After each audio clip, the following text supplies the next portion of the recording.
মুমিনদের কাছে এসে মালাকুল মাউত একজন যুবকের বেশে সাদা ধবধবে জুব্বা পরে সুগন্ধি মেখে মুমূর্ষু ব্যক্তির শিয়রে বসে বলে, ইয়া আইয়াতুহান নাফসুল মুতমাইন্নাহ, হে প্রশান্ত আত্মা, উখরুজি ইলা মাগফিরাতিল্লাহি ওয়া রিদওয়ানি, আল্লাহর ক্ষমা আর দয়ার দিকে বের হয়ে আসো। বলা মাত্রই মুমিনের আত্মাটা স্মুথলি বের হয়ে আসে। কাফান মিন আকফানিল জান্নাহ, হানুত বিন হানুতিল জান্নাহ, জান্নাত থেকে আনা সুগন্ধি কাফনের মধ্যে পেঁচিয়ে তিনি রূহটাকে নিয়ে আইলিনে চলে যায়। সরাসরি দেখে মালাকুল মাউত। আর যারা ইসলাম বিরোধী, কোরআন বিরোধী, তাদের সামনে এসে মালাকুল মাউত ত্রাস সৃষ্টি করে আগে। বাবা হাইওয়েতে মাঝে মাঝে ডাকাতি হয় না? বাসগুলোর মধ্যে যখন ডাকাতি হয়, বাসে থাকে 50 জন, ডাকাত ঢুকে 5 জন, এই 5 জনের ভয়ে সবগুলো পেশাব করে দেয়। কারণ ত্রাস সৃষ্টি করে এসেই চাইনিজ কুড়াল দিয়ে আগে কুবায় দেয় 4-5 জনের। রক্ত দেখে কি দেওয়া সব আগে রেডি করে রাখে। মালাকুল মাউত এসে কাফের নাস্তিক মুশরিকদের সামনে সেরকম একটা ত্রাস সৃষ্টি করে, ভয়ে লোকটা কাঁপতে থাকে। ওর কাছে ভদ্র ভাষায় কথা বলে না, সুন্দর জামা পরে আসে না, কালো কুচকুচে চেহারা, ভয়ঙ্কর একটা রূপ নিয়ে, আকৃতি নিয়ে ইসলাম বিরোধীদের মাথার সামনে আসে, দুর্গন্ধযুক্ত চেহারার দেহ নিয়ে ধমক দিয়ে বলে, ও পাপাত্তা, ইয়া আইয়াতুহান নাফসুল খাবিসা, উখরুজি ইলা গাদাবিল্লাহ, হে পাপাত্তা, আল্লাহর রাগ, ক্রোধ আর গজবের দিকে বের হয়ে আয়। মুমিনের আত্মা বলার সাথে সাথে যেমনি মুমিনের দেহ থেকে বের হয়ে জান্নাতি কাফনের ভেতরে ঢুকে, কাফেরদের আত্মাও কি এরকম তাড়াতাড়ি বের হতে চায় নাকি? কাফেরদের আত্মা বের হতে চায় না, ডানে দৌড়, বায়ে দৌড়, সামনে দৌড়, পেছনে দৌড়, আহা দৌড়াদৌড়ি করে। মালাকুল মাউত থেকে টেনে হিচড়ে একটা জীবিত ছাগলকে জবাই না করে তার চামড়া উল্টা দিকে টেনে হিচড়ে বের করলে ছাগলটা যত কষ্ট পায়, এর চেয়ে কমসে কম 70 গুণ বেশি কষ্ট দিয়ে কাফের মুশরিকা গাদ্দারদের রূপ অবস্থা হয়। আল্লাহ এই পরিস্থিতি থেকে তুমি আমাদের বাঁচাও। মুমিনদের রূহ যেমনি কবজ হয়, ওইভাবে রূহ কবজের ব্যবস্থা করে দিও। ঈমানের মৃত্যু নসিব করে দিও, শাহীদি মৃত্যু নসিব করে দিও। আমাকে শহীদ করে সেই মিছিলে শামিল করে নিও, যে মিছিলের নেতা মীর হামজা, খুবাইবে খাবা, আল্লাহর কাছে ছিল অতি প্রিয়, শামিল করে নিও। আমাকে শহীদ করে সেই মিছিলে শামিল করে নিও। পড়েন আমিন, আরো জোরে পড়েন আমিন। তার মানে বিমান দুর্ঘটনায় হোক, কিংবা লঞ্চ ডুবিতে হোক, কিংবা আগুনে পড়ে হোক, কিংবা আত্মঘাতী হামলায় হোক, যে যেখানেই মারা যায়, কবরের 3টা প্রশ্ন তার জন্য আছে না নাই? ইসলাম বিরোধীদের জন্য প্রশ্ন 3টা, যারা মুমিন তাদের জন্য 4টা, আপনাদের জন্য একটা বেশি। আলহামদুলিল্লাহ।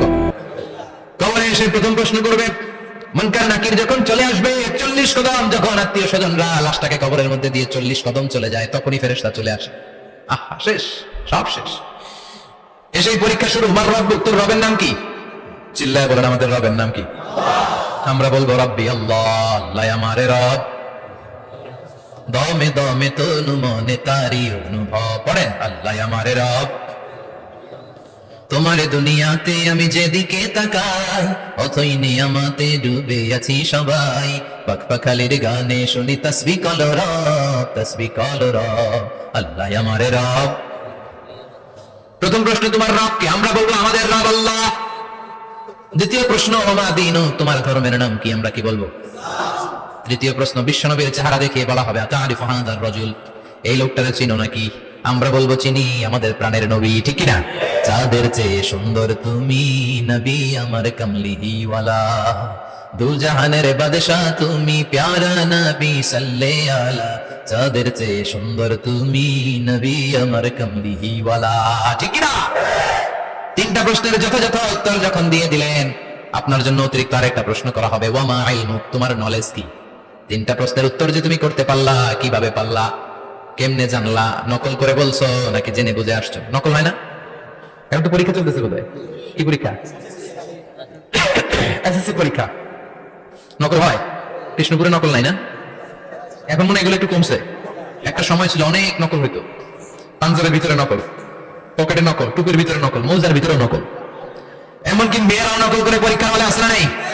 স্কেলের মধ্যে লিখে নিয়ে যায়, হাতের মধ্যে লিখে নিয়ে যায়, ওড়নায় লিখে নিয়ে যায়, কাপড়ে লিখে নিয়ে যায়, আসে না নাই? ফেরেশতারা বলবে নকল করছো নাকি? কেমনে জানলা? 3টা প্রশ্নের উত্তর তুমি কেমনে বললা? আল্লাহ তোমার রব, ইসলাম তোমার ধর্ম, এই লোকটা বিশ্বনবী, কেমনে চিনলা? আপনাকে তখন বলতে হবে আমি কোরআন থেকে শিখেছি, আমি হাদিস থেকে শিখেছি, আমি ইসলাম জেনে বুঝে মেনেছি, আমি আন্দাজে কোথাও করি নাই। চিল্লা এখন ঠিক কিনা? আপনাকে বলতে হবে। এজন্য শিখতে হবে, প্রতিনিয়ত ইসলাম সম্পর্কে জানতে হবে, আখের গোছাতে হবে, জীবনটাকে আলোকিত করতে হবে। চিল্লায় বলেন ঠিক কিনা? 4টা প্রশ্নই যখন হয়ে গেল, ফেরেশতারা বলবে আহলান ওয়া সাহলান ওয়া মারহাবান বিক, খোশামদেদ, কংগ্রাচুলেশন, খোশামদেদ, কংগ্রাচুলেশন। সব প্রশ্নের উত্তর তুমি পেরেছো। ফায়ুফসাহু লাহু কবরুহু 70 দিরান, আপনার কবরটারে 70 হাত লম্বা করে দেওয়া হবে। ওয়ায়ুফতাহু লাহু বাবুন ইলাল জান্নাহ, আপনার কবর থেকে জান্নাতের দিকে দরজা খুলে দেওয়া হবে। ওয়ায়ুলবাসু মিন লিবাসি আহলিল জান্নাহ, জান্নাতের দুইটা রেশমি কাপড়ের পোশাক এনে আপনাকে পরিয়ে দেওয়া হবে। আর বলা হবে নাম কানাউমিল আরুস, ঘুমাও, sleep, you should get some sleep now. তোমাকে লম্বা সময় পরে দিতে হবে, ঘুমাও। কানাউমিল আরুস, যেমনি বর বাসর রাতে আরামসে ঘুম দেয়, বাসর রাতে যেমনি বর কনেকে নিয়ে মধুর ঘুম দেয়, তুমিও ঘুমাও, কেউ তোমার ঘুম ভাঙবে না। মালাক ইসরাফিলের কিয়ামতের জন্য ইসরাফিলের সিংহায় যে ফুৎকার আছে, ওই ফুৎকার ছাড়া কোনো কিছুই তোমার ঘুম ভাঙাতে পারবে না।